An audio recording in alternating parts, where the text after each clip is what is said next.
Alex slumped at a corner table in the dimly lit bar, the weight of unpaid bills pressing down on him. His business was crumbling, and creditors were breathing down his neck. Desperation clouded his thoughts as he tried to find a way out, but the options were running thin. Nearby, a group of wealthy businessmen laughed loudly, their conversation cutting through the haze of Alex's thoughts. He caught a few words, the widow challenge. It was enough to catch his attention. Curious, he leaned closer, his interest piqued despite himself. "Clara's not an easy one to crack," one of the men said. "But whoever wins her heart will get the pot. It's not just about money, it's about breaking through that steel heart of hers." The word steel heart struck Alex. He knew who they were talking about, Clara, the widow who owned a small restaurant in town. He had heard stories of her strength, her fierce independence, and the betrayal that had made her distrustful. At first, Alex felt a twinge of disgust at the bet. It was low, even for these men. But then, the thought of the reward, both financial and personal, pushed the disgust aside. The money could save his business, and the challenge of winning over a tough woman like Clara intrigued him. "I'll take that bet," Alex said suddenly, his voice cutting through the chatter. The men turned, surprised, but their faces soon broke into grins. They welcomed him to the challenge, and Alex felt a mix of excitement and unease as he realized he had just crossed a line he couldn't uncross. The next morning, Alex found himself standing outside Clara's corner. The modest restaurant had a warm, inviting glow, contrasting with the cold uncertainty inside him. He took a deep breath, trying to steel himself, and pushed open the door. Clara was behind the counter, her movements quick and efficient as she served a customer. Her brown hair was pulled back in a simple ponytail, and there was a tiredness in her eyes that spoke of long days and too many burdens. Alex watched her for a moment, noticing not just her strength, but also a hint of vulnerability behind her serious expression. When it was his turn, he put on his best smile. "I've heard you serve the best coffee in town," he said with an easy charm. Clara looked up, her gaze sharp but not unfriendly. "We try," she replied curtly. "What'll it be?" Alex placed his order and leaned casually on the counter. "I'm Alex, by the way," he offered. Clara paused for a moment, assessing him. "Clara," she said simply, before turning back to her work. As he watched her move with a mix of grace and weariness, Alex realized this wouldn't be as easy as he'd imagined. And for the first time, a flicker of doubt crept into his mind. What if this was more than just a game? A few days later, Alex returned to Clara's corner, determined to make more of an impression. This time, he brought a small bouquet of daisies, unpretentious flowers, meant to be a simple gesture. As he entered, the restaurant buzzed with lunch customers, and Clara was busy taking orders and managing the kitchen. When she noticed the flowers, her reaction was guarded. "What's this for?" she asked, suspicion evident in her voice.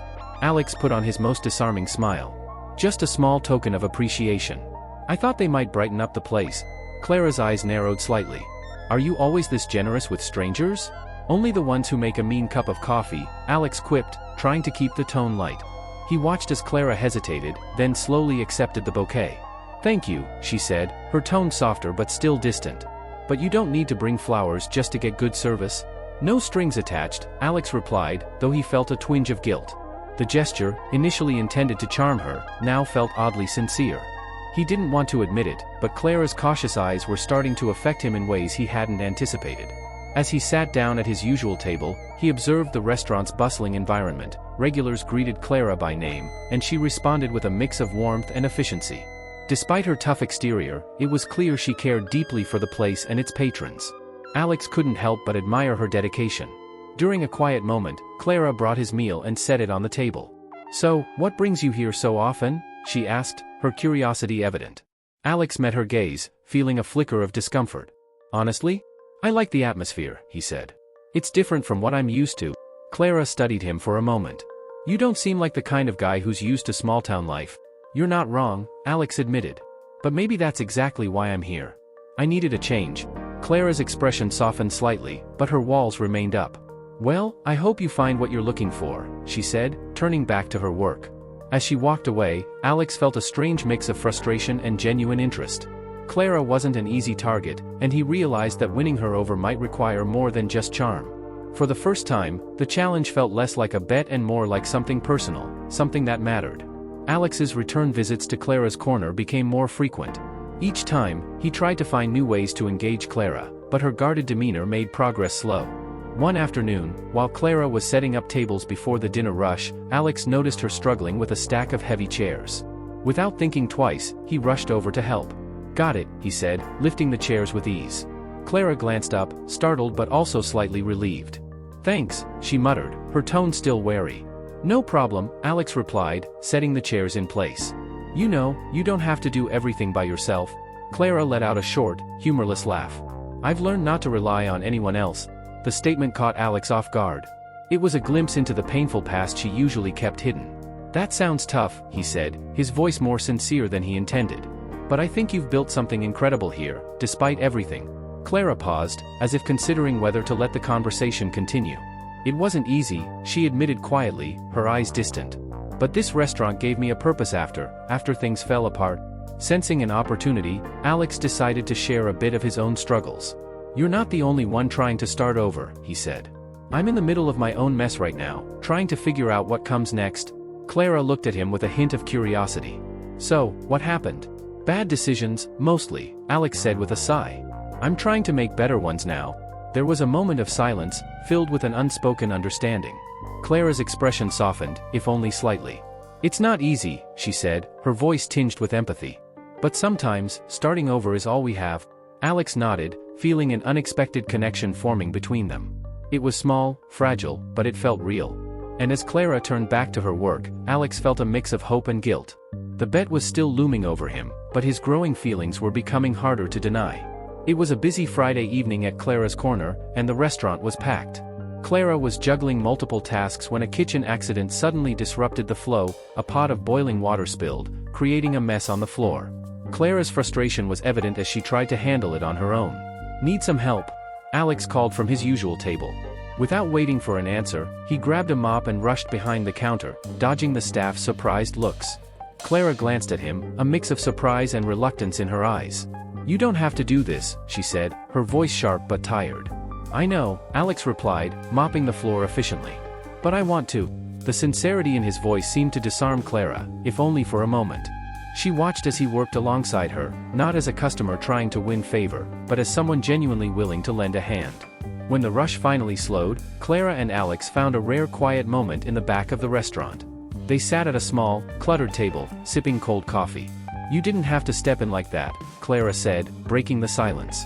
But, thank you, Alex shrugged. I know how hard it is to do everything alone, he admitted. I admire how you handle it. Clara's expression softened, and for the first time, her guardedness seemed to waver. You know, not many people understand what it's like, she said. But you seem to get it. There was a brief, comfortable silence, the kind that usually comes between people who share unspoken understanding. Alex felt an unexpected warmth in the moment, a sense that he was truly connecting with Clara beyond the boundaries of the bet. So, why this place? Alex asked, genuinely curious. Why a restaurant? Clara's gaze turned contemplative. After everything fell apart with my ex-husband, I needed something to build for myself. This place, it's my second chance. Alex felt a pang of guilt. The weight of his deception grew heavier with every moment of honesty from Clara. You've done something incredible here, he said softly. I'm glad I found this place, and you? Clara looked at him, her eyes softening with a mix of vulnerability and hope. It was a small opening, but it felt significant. Maybe it's not all bad having you around, she said, a faint smile playing on her lips. Alex felt his chest tighten. He was falling deeper than he ever intended, and the stakes were becoming painfully real. As Alex continued spending time at Clara's corner, his feelings grew stronger and more complicated. What had started as a game was now filled with genuine emotion, making him feel trapped between his original intentions and his growing affection for Clara. He found himself torn between pursuing the money that could save his business and the unexpected bond he was forming. Late one night, alone in his small apartment, Alex stared at the stack of bills on his table.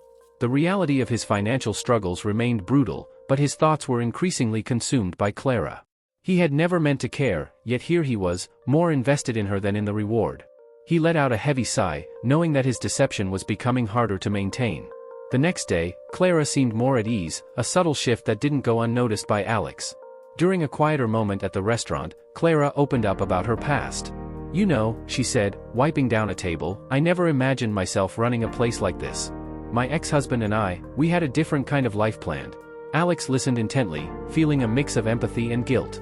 What happened? He asked gently. Clara paused, her gaze distant. He betrayed me, she said quietly. Not just with someone else, but financially too. He left me with nothing. This place, it's my way of reclaiming what I lost. Hearing this made Alex's guilt almost unbearable. He wanted to confess the truth, to tell her everything about the bet, but the words felt stuck in his throat. Instead, he offered a simple, sincere response, "I'm sorry you went through that."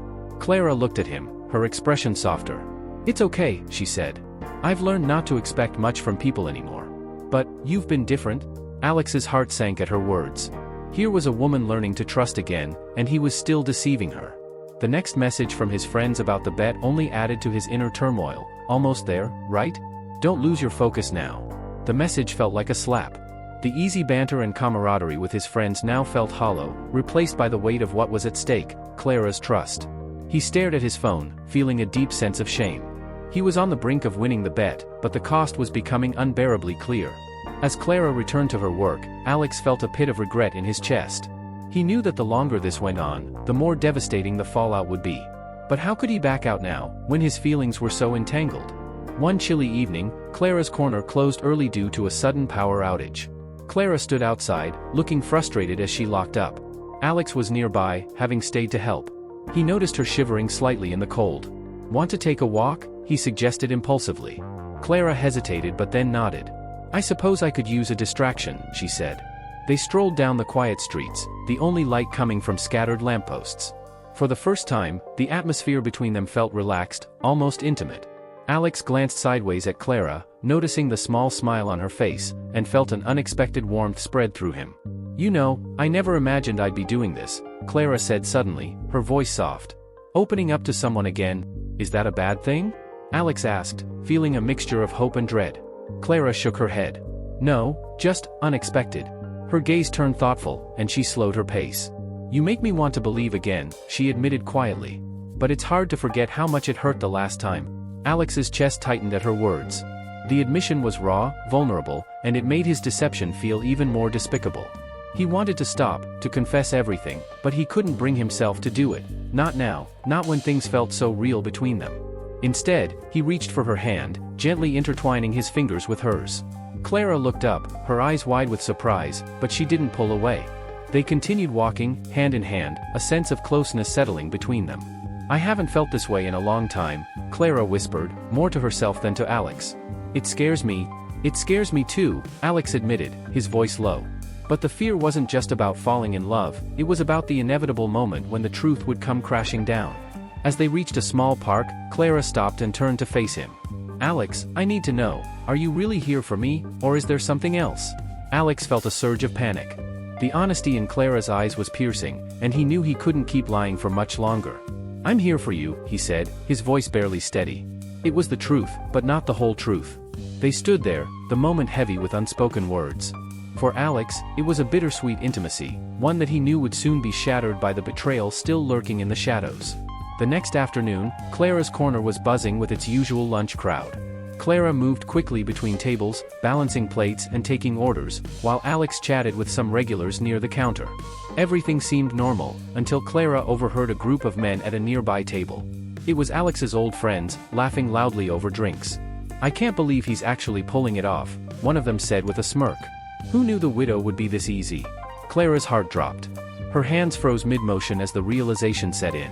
She quickly set down the plates and stormed over to the men, her voice sharp. "What did you just say?" The men exchanged awkward glances, clearly caught off guard. We were just talking about." "Don't lie to me," Clara interrupted, her voice shaking. "Is this about a bet? About me?" The uncomfortable silence that followed was enough confirmation. Clara felt as if the ground had been pulled out from beneath her. Tears burned at the corners of her eyes, but she refused to cry in front of them. She needed answers from the one person who mattered, Alex. She found him outside the restaurant, talking with a delivery driver. When he saw her expression, his smile faded instantly. "Clara, what's wrong? You tell me," Clara said, her voice breaking. "How long were you planning to keep this up? Was everything just a part of your stupid bet?" Alex's face went pale. He tried to reach for her, but she stepped back. "Clara, please, let me explain." "Explain what?" she demanded, tears now streaming down her face. "That I was just a prize to you? A way to make some money." Alex's voice trembled as he spoke. "It started that way, yes. But it's not like that anymore, Clara. I care about you, more than I ever expected." "Too little, too late," Clara whispered, her voice raw with betrayal. She turned and walked away, leaving Alex standing alone, consumed by regret.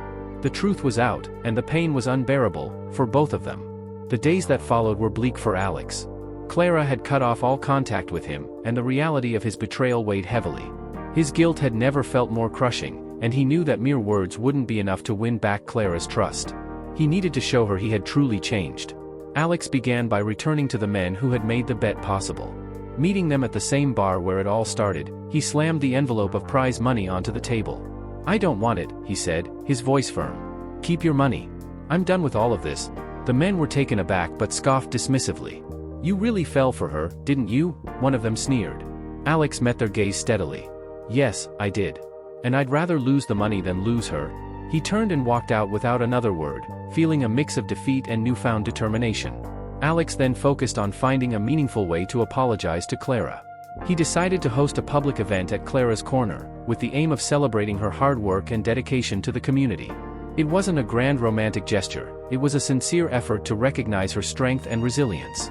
When the day of the event arrived, Alex stood on a small makeshift stage in front of the restaurant. The crowd gathered, curious and confused. Clara stood in the back, arms crossed and her expression unreadable. Taking a deep breath, Alex spoke into the microphone. "This isn't about me," he began, his voice steady but emotional. "It's about a woman who built something incredible from nothing. Clara, this restaurant, and the love she puts into it, have given this town more than just food. They've given hope." He paused, looking directly at Clara. "I'm not asking for forgiveness today," he continued. "I'm asking for the chance to prove that I can be better. I know I don't deserve it, but I'll spend every day trying to earn your trust back." Clara's face remained impassive, but her eyes were filled with conflicting emotions, anger, sadness, and perhaps a sliver of hope. She didn't speak, and when the event ended, she slipped away quietly. Despite the lack of a response, Alex felt a small sense of relief. It was the beginning of a long journey, but he knew that this time, his efforts were real. A week passed before Clara reached out. She called Alex and asked to meet at a quiet park, away from the buzz of the restaurant. Alex's heart raced as he approached the spot, unsure of what to expect. Clara was already there, standing by a small bench, her posture tense but resolute. "Why did you do it?" Clara asked without preamble, her eyes searching his. "Why go through with that bet?" Alex took a deep breath, trying to steady himself. "At first, it was the money," he admitted. "I was desperate, and the bet seemed like an easy way out. But then, I got to know you, and things changed. I changed." Clara's expression was a mix of anger and hurt. "You let me believe it was real," she said, her voice breaking. "Do you have any idea how hard it was for me to open up again?" "I know," Alex said, stepping closer but keeping a respectful distance. "And I'm so sorry for that. I've never regretted anything more in my life. I never wanted to hurt you, Clara. I fell in love with you, and that's the only truth that matters to me now." Clara turned away, her back trembling slightly. "You don't understand," she said, her voice barely above a whisper. "I was starting to trust you, and then it all shattered." Alex felt a wave of helplessness but also a determination he hadn't felt before. "I can't undo what I did," he said, his voice filled with sincerity. "But I can promise to be honest from now on. I don't expect you to forgive me easily, but I'm willing to do whatever it takes." There was a long, painful silence. Finally, Clara turned to face him, tears in her eyes but with a flicker of hope. "I'm not promising anything," she said, her voice shaky. "But I do believe in second chances. And maybe I'm willing to try, for both of us." Alex felt an overwhelming sense of relief, mixed with the understanding that this was just the beginning. "I'll prove it to you every day," he vowed quietly. They stood there, facing each other, both wounded but ready to heal together. It wasn't a perfect reconciliation, but it was a start, one built on honesty and the courage to try again.